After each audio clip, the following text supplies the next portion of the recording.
Bonjour, donc je suis Anne-Marie de Couvreur, j'ai 50 ans et je suis président et associé fondateur du groupe Media Meeting, qui est un opérateur de nouveaux médias audio.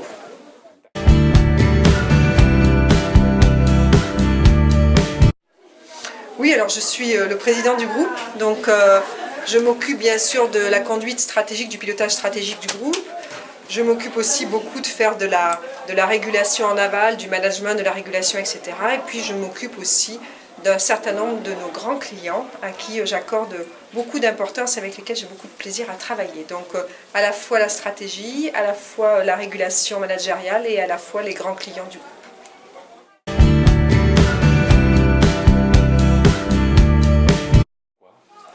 Alors pour moi, entreprendre au féminin, c'est d'abord entreprendre.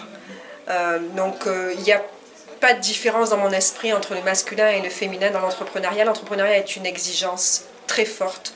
70% des entreprises en France déposent le bilan dans les 5 premières années. Donc c'est une épreuve qui est très difficile, qui est passionnante mais qui est très difficile. Je pense qu'il n'y a pas beaucoup de différence entre un homme et une femme qui veulent entreprendre. C'est une question de volonté, de détermination, de discipline et d'organisation sans aucun doute.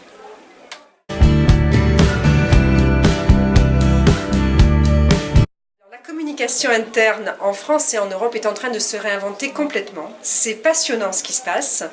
Véritablement, on est en train de switcher, on passe d'une logique d'intelligence historique, c'est-à-dire que historiquement, la communication interne s'était donnée comme mission de véhiculer l'intelligence de l'entreprise.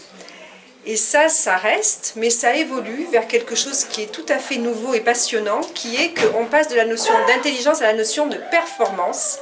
Et désormais, la communication interne va véhiculer la performance de l'entreprise. Alors qu'est-ce que c'est la performance? C'est l'association entre l'intelligence et le plaisir. Donc on s'adapte véritablement aux nouvelles technologies, aux évolutions générationnelles, aux grands changements qui sont en cours aussi, parce que l'Europe entière est en train de changer, le monde entier est en train de changer, et on ne peut pas imposer un changement à des gens qui ne le veulent pas. Donc la seule façon pour véhiculer le changement, c'est de le faire désirer, véritablement, d'agir sur la sphère émotionnelle, et on a 2 prix Nobel qui sont passionnants sur ce sujet, et de mobiliser la sphère émotionnelle des collaborateurs pour véritablement pouvoir les mettre en mouvement. Donc les programmes de com interne basés sur la stricte intelligence sont en train de laisser la place à des programmes de com interne basés sur le plaisir, l'émotion, etc. Et bien sûr, on trouve une place à l'intelligence là-dedans, c'est évident.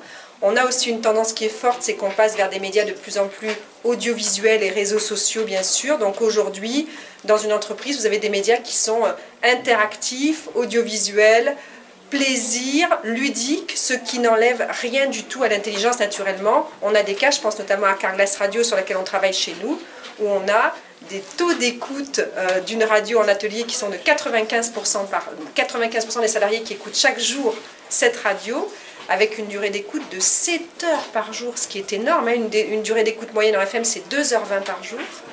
Et c'est une radio plaisir, rien ne leur est imposé, elle est véritablement désirée, donc ça c'est très nouveau dans la com interne.